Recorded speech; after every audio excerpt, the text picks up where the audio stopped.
I remember it was 2 hours before a small patrol cutter found me. I didn't tell them who I was. I told them my name was Peter Cole. I had to. If they thought I was dead, they'd move. They'd show their hands. I knew they'd feel safe, and that safety would make them careless. They did. They thought Ethan Ward was gone. The papers said so. Memorials were held. Heather, God. She read her lines with such perfect grief. My parents folded into each other for the cameras, looking like actors on a stage. Marcus gave interviews about how much he adored me. They were already at the bank by the time the salt dried from my skin. But I wasn't dead. Not really. Lying in that hospital on Tortuga Island, wrapped in blankets, trying to warm up, I swore one thing to the dark. If I'm breathing, the last act will not be theirs. It wasn't about money. It was about something more. It was about the years before the yacht, when my father told me I'd amount to nothing, the nights I spent under bridges in another life. A busted bike and a stubborn jaw taught me how to survive. That stubbornness became a promise, made in the saltwater. I will come back, but I will never be the man they can bury. So, I took a false name. I changed my hair. I found a room above Leo's coffee shop. I let the world mourn me, and I let them celebrate me. The next move was mine. What follows is the story of how I built myself back. It's not just about revenge, it's about the bargain I made with the kid I used to be. And yes, it's about the steps I took to make sure they'd pay. This ledger starts in a house that leaked when it rained, because you can't understand the shove until you remember how they learned to look right through me. I grew up in a house that never knew enough to stay dry. The roof was as tired as the rest of us, a patchwork of shingles that hissed when it rained. I can still hear that sound, the water creeping in like it always did, and the smell of mildew that never quite left the walls. My mother, Diane, kept canned peaches in the pantry because fresh fruit cost too much. We didn't have much, but we made do. My father, Robert, fixed toilets and patched leaks for a living. He wasn't a bad man, but he sure didn't have any time for a kid who didn't measure up. And that was me. Then came Marcus. He was the kind of kid who made strangers smile. Blonde hair, dimples, the kind of face that made people think they were looking at sunshine even when the weather was nothing but rain. And from the moment he was born, everything shifted. The house, once a quiet, crowded place, suddenly had space for him. People came by more. Neighbors brought casseroles. The trophies started piling up. I remember his first school award and how it got placed on the mantel for months. My knee scraped up once, but no one noticed. They never took pictures of me. Marcus's scraped knee would have been on the cover of a magazine. I learned how to disappear in that house. The day Marcus was born, it was like the air changed. Mom's voice got softer, gentler. She always had new shoes for him, new clothes. I wore the old stuff, the hand-me-downs that I learned to call good enough. And that was fine with me, because by then I had learned to keep my distance. I understood. But one night, I couldn't sleep. I was up in the dark, listening to the rain tapping at the windows, when I heard my father's voice, low, like he thought no one could hear him. "Marcus will be someone," he said. "Ethan, well, he gets by." I thought I could swallow that, but the word stuck in my throat like a stone. It wasn't the first time I'd felt it. But that night, it hit different. A kid can survive a lot of things, but there's a wound that never heals when you're told you don't matter. That night, I knew. I was never going to be more than getting by. And so, I made a decision. At 18, I packed a single sack, grabbed my old dented bike, and rode out through the rain. It wasn't a pretty ride, but it was the only one I had left. I went past the stoplight where the cop knew my name and kept pedaling until the city swallowed me whole. Miami was a new world, bigger than anything I'd known, but cold in its own way. I slept on park benches, figuring out how to get by. I washed cars for cash, carried boxes for tips. Every job taught me something different. How to stand up straight, how to talk with a little swagger, and how to sell myself in 5 minutes before someone else decided I wasn't worth their time. And then, one night, I met Mr. Caldwell. He wasn't much older than I was, but he had the kind of presence that made people listen. He owned a yacht brokerage, a small place with polished brass and wood that smelled like saltwater and ambition. He saw me, really saw me, on a rainy evening after I'd washed his car. He didn't offer me a job right then. Instead, he handed me a book, one of those thin manuals about money and leverage, and told me, "You got a salesman's mouth. Learn to use it right." He didn't ask for anything in return, just dropped a piece of advice and expected nothing. That book changed everything. It was the first time someone outside my family saw something in me, and it lit a fire I didn't even know I had. I spent the next few nights reading in the dark. The book wasn't magic, but it taught me how to see things differently, how to think bigger, how to make moves that mattered. For the first time, someone gave me the tools to be more than getting by, and that stuck. It became my obsession. The desire to prove something, to prove to Marcus, to prove to my father, to prove to myself that I could be someone. That small kindness from Mr. Caldwell, it turned into everything. It was the seed of ambition that grew into the hunger I couldn't shake. But first, I had to survive. And surviving meant learning to be something I wasn't born into. It meant fighting for every inch. The world was big, and I was small, but that didn't mean I couldn't stand tall. Frank hired me because I could talk. He said he could teach me the rest. I wasn't sure I believed that, but I didn't have much choice. I started working at the yacht brokerage where the glass offices gleamed like they were made of promises. The first few weeks were a blur of suits and white-collared men who only looked at my shoes. They'd glance at me, look right through me, like I didn't belong. I'd sit at my desk, pretending to be part of the dream they sold. And in a way, I was. They taught me the language of luxury. The hull breathes like a thoroughbred. The smooth lines that sail through time. I was learning to sell a fantasy. The truth was, I was still nobody. I was just the guy who answered the phone and got the coffee, always one rung below, always getting by. But then, Mr. Caldwell, Harlan, as I'd come to know him, changed everything. Frank was my boss at the brokerage. Harlan was the client-side mentor who opened my eyes to ownership. He had this presence, like he was always a step ahead. I had cleaned his boat once, and he noticed, really noticed. He leaned back, took a long drag off his cigar, and looked me over like he was trying to figure me out. "So, what's your story?" he asked, like it wasn't the same question every other guy asked with a smirk on their face. I told him, short, honest. I didn't try to sound pitiful. I just told him what I was, where I came from. He didn't offer me a handout, didn't offer me anything at all except a cigar and a small book. "Invest," he said. "We don't buy these boats for fun." The book was a manual on cash flow and coastal real estate. Nothing glamorous, nothing easy. It was a world I hadn't even known existed, but it lit something in me. That night, I read until my eyes burned. The first big sale came a year later. It wasn't the kind of thing you just stumble into. It was a $9 million yacht, and it was mine. At first, I thought the client was joking, just another millionaire with more money than sense. But I saw it through. It wasn't my charisma or my looks that sold him. It was the numbers, the boat, the market, the client's dreams all lined up. I learned to speak in data, to sell not just the idea of a yacht, but the return on investment. The commission check that followed was a number I'd never seen before. My hands shook when I deposited it. The first thing I did was just get a place of my own, a tiny apartment, but it was mine. I was no longer sleeping on a mattress on the floor of some rented room. I wasn't invisible anymore. I didn't waste it, though. I spent like a student. I bought books on property, on rentals, on understanding the rhythm of markets and real estate. I read about the art of the deal, how to flip a piece of land, how to take small wins and turn them into bigger risks. It wasn't just about the money anymore. It was about proving to everyone who ever counted me out that I was more than just a guy who got by. But ownership? It came with a cost. It made me see the cracks in everything I thought I knew. People who used to glance at me like I didn't belong now looked at me differently. I stood in the corner of a glass office, sun streaming in, and felt like I was just beginning to understand what I was doing. But I was still careful. I'd been burned before. By 38, I had a solid portfolio. I had a fleet of rental boats and properties scattered along the coast. I was starting to understand how to buy peace, because that's what money gave me. Not safety, but peace. I didn't waste it. I still wore old shirts, ones that didn't draw attention, because I didn't need people to see the success, just to see the work behind it. But as much as I built, I never forgot what I saw in my father. He'd chased wealth, but it never fixed him. It didn't fix the way he treated me. Money moves the stage, but it doesn't heal old wounds. I saw what wealth did to men like him, and it made me wary of it. Still, I kept pushing, kept building, because that's what I knew.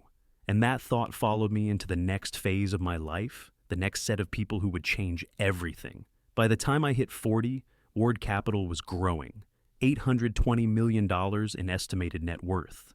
The figure made me smile, but it also felt like something I was still trying to catch up with. The business had a life of its own now, small resorts, a fleet of yachts, charter operations up and down the coast. I wasn't just the guy who survived anymore.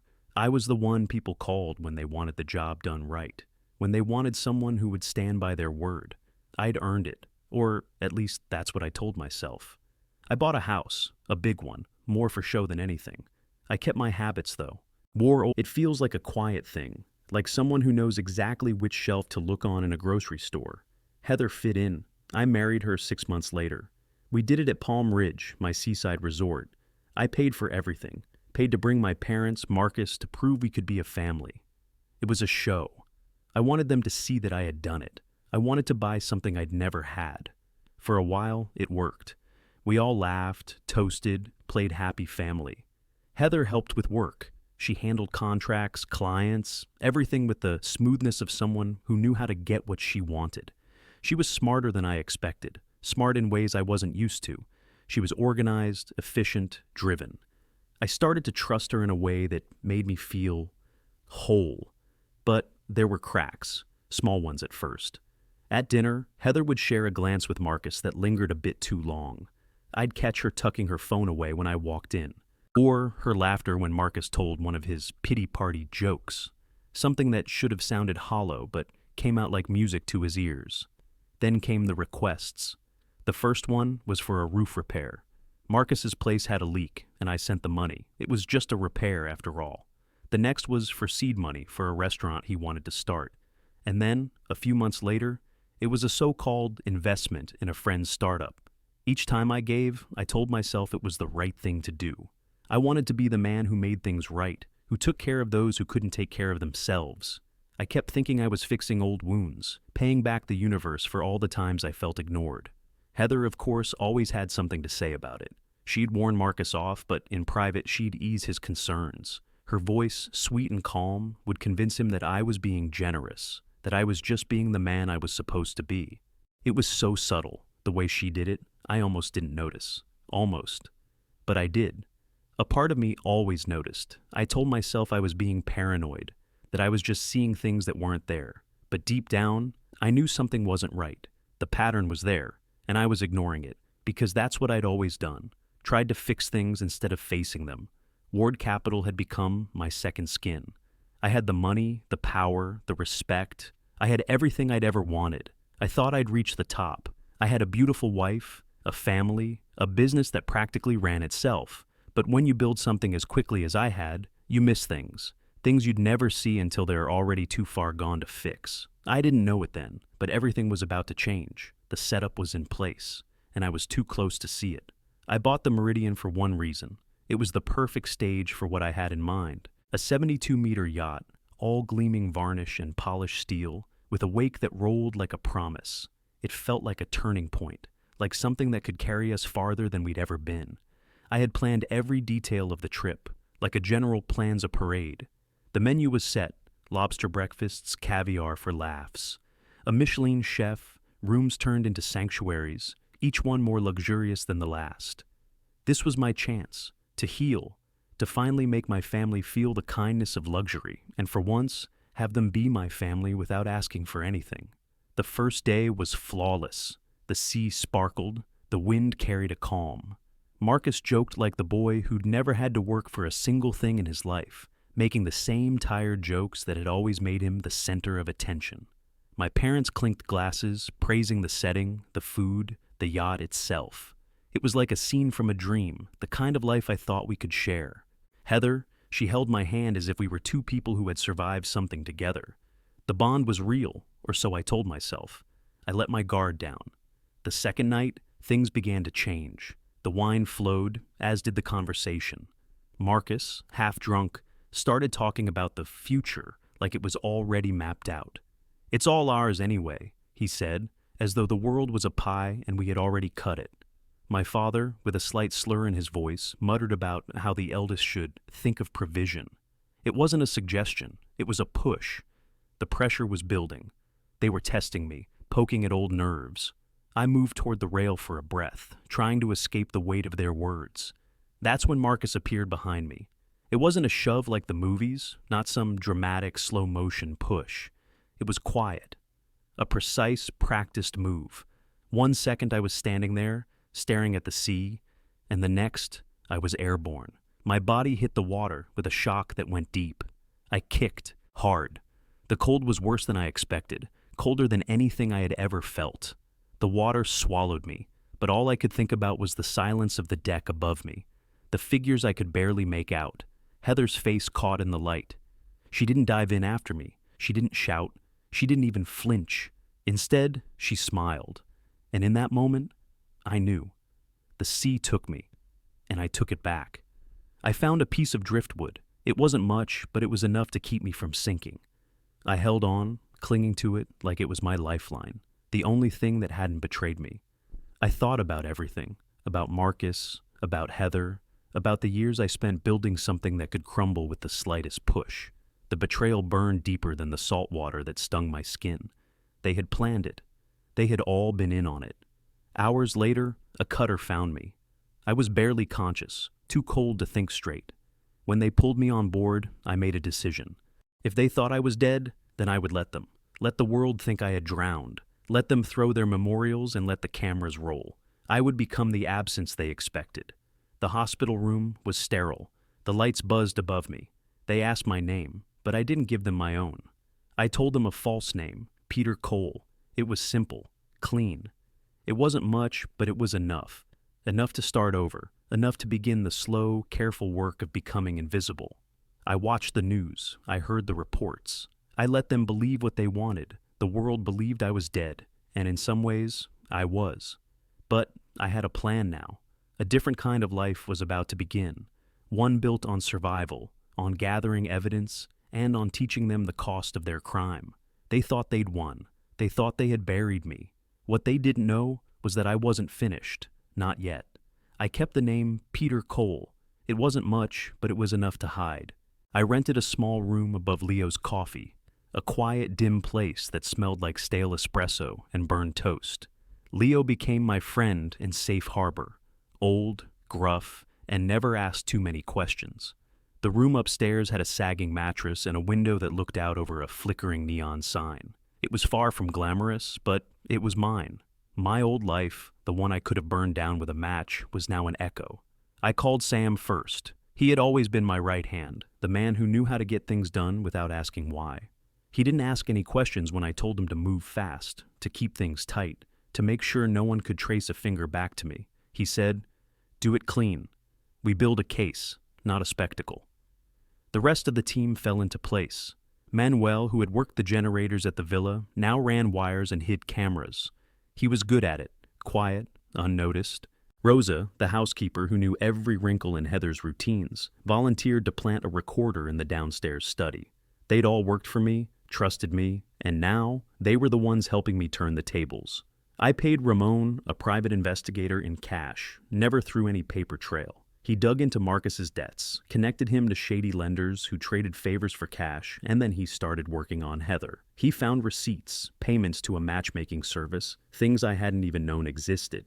The idea made my stomach curdle. She'd been bought, packaged up to look like love, and I'd been none the wiser. It made bile rise in my throat, realizing that someone had taught her how to act like love, to disappear when it was convenient, and to hide when the tide went out.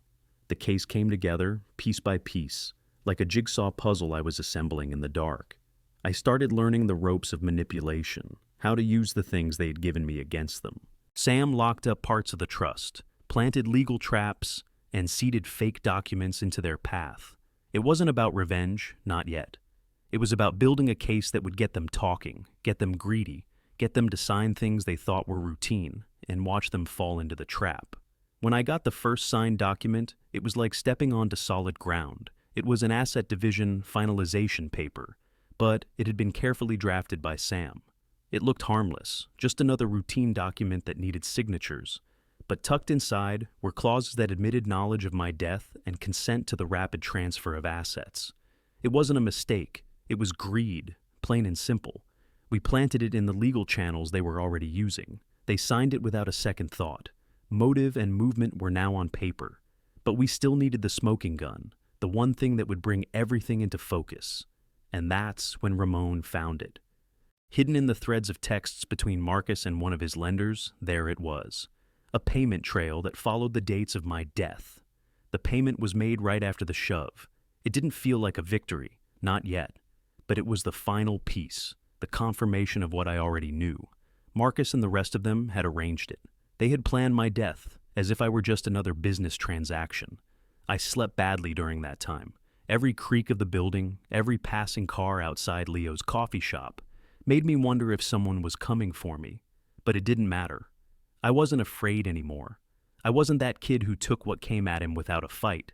I was a man with a plan, and the slow, steady work of turning their greed into their undoing had already begun. Living as Peter Cole was like slipping into a new skin. I learned how to become invisible. What face people didn't recognize, which parts of me they couldn't see. A new haircut, a new hat, and the world saw someone else. I watched the news, saw them spin the story of Ethan Ward's death like it was a drama of the week. I didn't care. I had everything I needed. Every piece of evidence gathered felt like one more step toward taking back control. What they didn't know was that I was about to make them regret every inch of the ground they'd taken. For weeks, I watched them from a distance, through screens, Heather hosting parties in the villa, Marcus clinking glasses with people who thought they were getting in on the next big thing. It looked like they had won. The lights in that house felt obscene, too bright for what they were celebrating.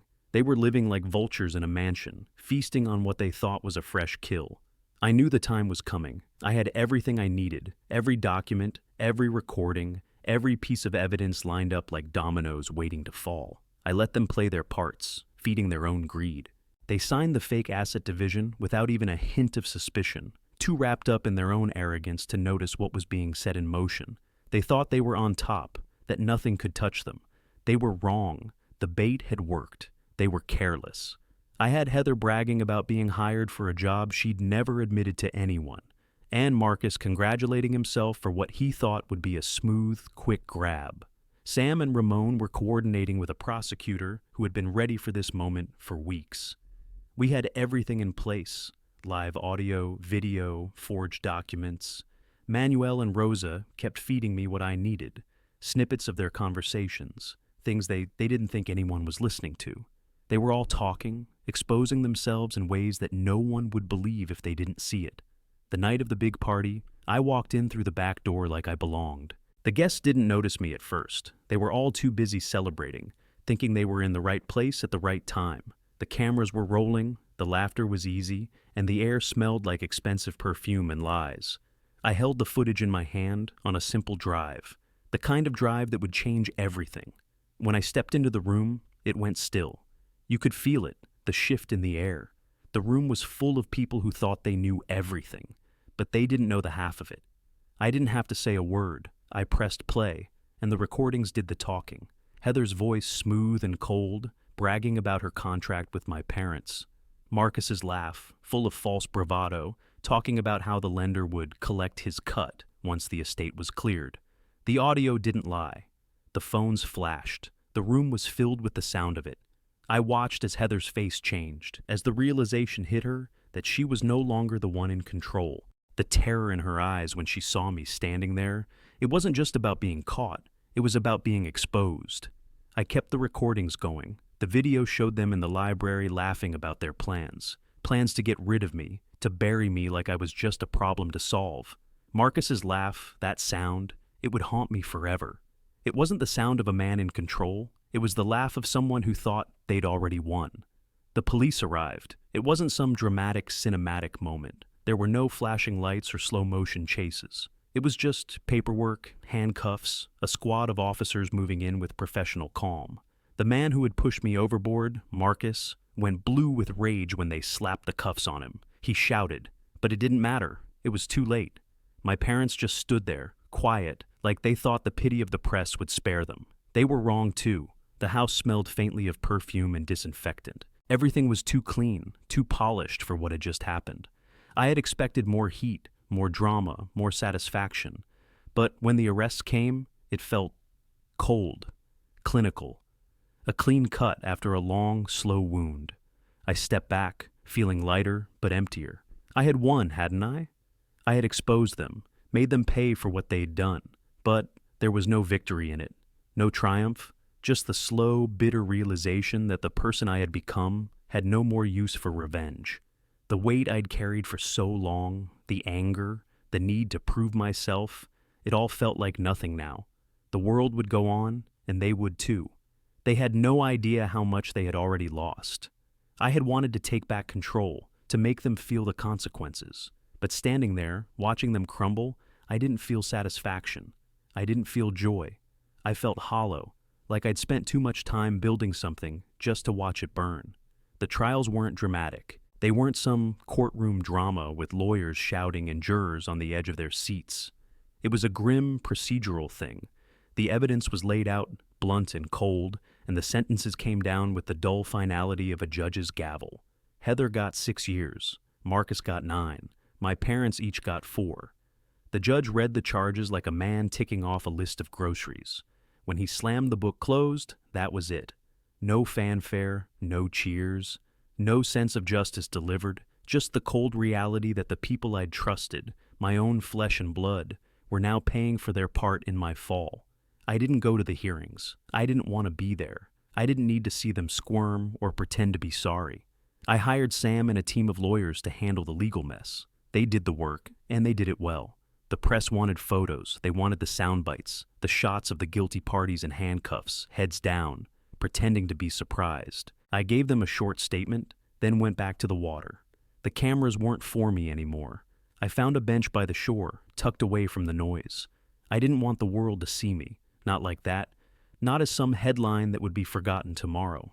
I watched the sea instead. The same sea that had taken me, and the same one that had spit me back out, changed.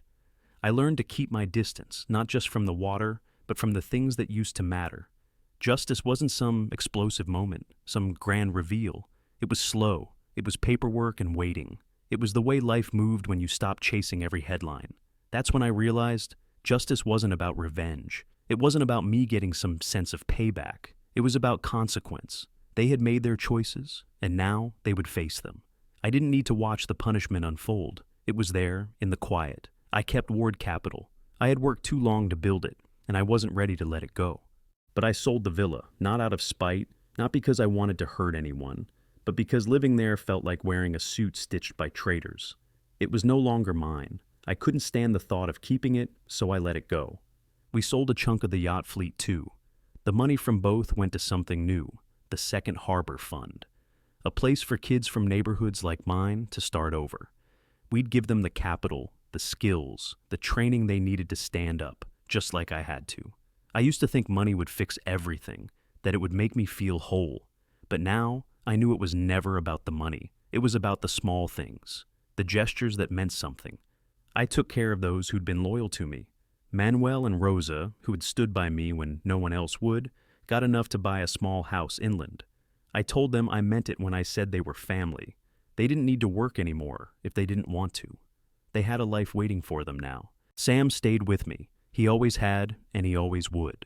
He became COO of Ward Capital, keeping things steady when I needed to focus on other things.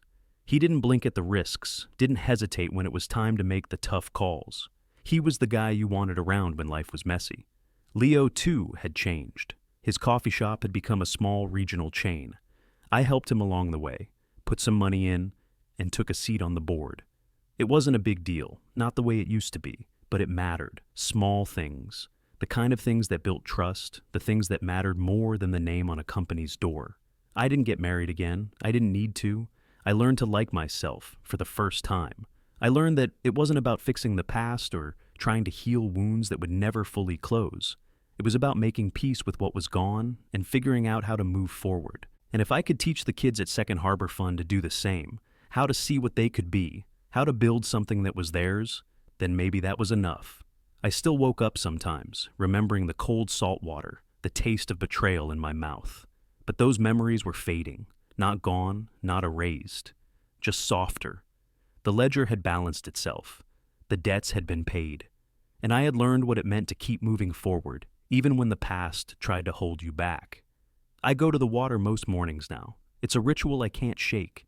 I stand on the beach where the sand is still cool from the night, and I pick up a pebble. I toss it just beyond the break, watch it disappear, and the ripple spreads out across the surface, moving far beyond what I can see.